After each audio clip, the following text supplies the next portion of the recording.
there's been some recent reports that have come out that, and there's been many human rights reports documenting systematic Israeli rape of Palestinians since October 7th. But, a disturbing new report that was actually highlighted recently by the Electronic Intifada. I recommend people always follow the Electronic Intifada. They have fantastic coverage of everything related to Palestine and beyond.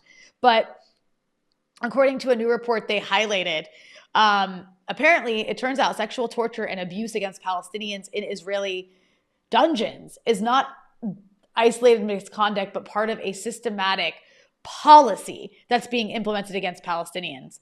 The report by, I believe, Euromed Monitor documents testimonies from released prisoners, hostages, some might call them, describing rape, genital torture, forced nudity, sexual humiliation, dog attacks. They are apparently training dogs to rape. I probably should have added a trigger warning before this, so my apologies for that. Beatings and other forms of abuse in these Israeli dungeons. I think one of the most notorious is probably Stay Timon, which is, I guess, has become pretty well known that even the New York Times has been forced to cover what's going on there. But what's especially significant is that these allegations, like I mentioned, have been documented by human rights organizations. They've been echoed even by Israeli human rights organizations. Like, for Israeli human rights organizations to be saying them, it's got to be really, really bad, right? In addition to, of course, UN experts and journalists and international legal bodies. Many of them describe the abuse as widespread, organized, and enabled by a climate of total impunity. And the report also argues that Western media and political institutions have largely ignored or minimized the abuses while continuing to amplify unsubstantiated Israeli narratives about Palestinian sexual violence from October 7th that never happened. And I just want to point out, one of the former detainees that's talked about in this report is a 42-year-old woman from North Gaza who was held in the notorious dungeon Stay Timon. I don't know if I'm pronouncing that right, but that very notorious dungeon. Said she was bound naked to a metal table and repeatedly raped by two masked soldiers over the course of 2 days. And she recalled that she was left shackled, naked, and bleeding throughout the night before the soldiers returned the next day to continue raping her. This is disgusting. I don't even know, it's hard to even know how to describe this because it's so horrendous, but this is reality, folks. I can give you a trigger warning. We can use other language to describe it, but this is what's happening to people on a systematic level by a country on purpose to punish and torture people. And we are funding the country that's doing this. Our tax dollars are making it possible for these organized, systematic rapes of men and women and children in some cases to take place. This is unacceptable. Criminal is too light a word. I don't even know what to call it. But it also reminded me of a clip that I will never forget because I remember watching it in 2023. And it is of Dana Bash on CNN. This is maybe I think we'll find out when we watch the clip. I think it was maybe 10,000 deaths into the genocide in Gaza. So early on, because now we're at 80,000 documented deaths, and it's probably much higher than that. But it was around 10,000 deaths, I think, at that point. And Representative Pramila Jayapal is being interviewed by Dana Bash. And Dana Bash is just a bad person. I don't know how else to explain this behavior because she's continued to give cover to Israeli genocide. She is very clearly ideologically attached to Israel in some way. And anyways, here she was talking to, and it's a pretty long clip, but I'm going to play it all because it's very important. Here she is talking to Pramila Jayapal. I want to ask you about sexual violence. And it's kind of remarkable that this issue hasn't gotten enough attention globally. Widespread use of rape, brutal rape, sexual violence against Israeli women by Hamas. I've seen a lot of progressive women, generally speaking, they're quick to defend women's rights and speak out against using rape as a weapon of war, but downright silent on what we saw on October 7th and what might be happening inside Gaza right now to these hostages. Why is that? I mean, I don't know that that's true. I think we always talk about the impact of war on women in particular. In fact, I remember 20 years ago, I did a petition around the war in Iraq. Have you said, saying have that, you talked about it since October 7th? Absolutely. And I've condemned what Hamas has done. I've condemned specifically all of women? the actions. Absolutely. The rape, of course. But I think we have to remember that Israel is a democracy. That is why they are a strong ally of ours. And if they do not comply with international humanitarian law, they are bringing themselves to a place that makes it much more difficult strategically for them to be able to build the kinds of allies to keep public opinion with them. And frankly, morally, I think we cannot say that one war crime deserves another. That is not what international humanitarian law says. Okay, with respect, I was just asking about the women, and you turned it back to Israel. I'm asking you about Hamas. In fact, I already answered your question, Dana. I said it's horrific, and I think that rape is horrific, sexual assault is horrific. I think that it happens in war situations. Terrorist organizations like Hamas obviously are using these as tools. However, I think we have to be balanced about bringing in the outrages against Palestinians. 15,000 Palestinians have been killed in Israeli airstrikes, 3/4 of whom are women and children. And it's horrible, but you don't see Israeli soldiers raping well, Dana, I Palestinian think women. we're not. So there you we have literally it. have seen Israeli soldiers raping. There has literally been footage released, and the people who did that were then pardoned by Israel and then celebrated. I mean, I had my mouth open the entire time, and I wanted to scream, Rania, because it's like these things. It's so, history will not look kindly upon Dana Bosch and all of these so-called journalists who actually have no regard for human life or for the truth. And you know what, Zoe? I can be a forgiving person. Maybe Dana Bash really bought into the blood libel that she helped promote against Palestinian resistance, saying they raped Israeli women systematically, which has been proven to not have happened. There's no evidence this happened. That was entirely made up. That was entirely made up. It was a blood libel to justify a genocide. Okay? But let's say she really believed it. So much evidence has come out to show that was an organized lie by the Israelis. She has never once apologized for promoting a blood libel that justifies the genocide. She continues to repeat blood libels against Palestinians to justify genocide.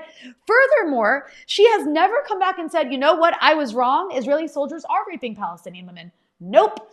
And we're not going to let her forget that. I'm not going to ever let people forget about that clip, because that should be remembered forever. She is a genocidal apologist for a disgusting, monstrous state. And I look at that, and then, people are sitting here wondering why is Hezbollah firing at Israel and Lebanon? To prevent that. To prevent Lebanese women from being raped the way Palestinian women are being raped, and men.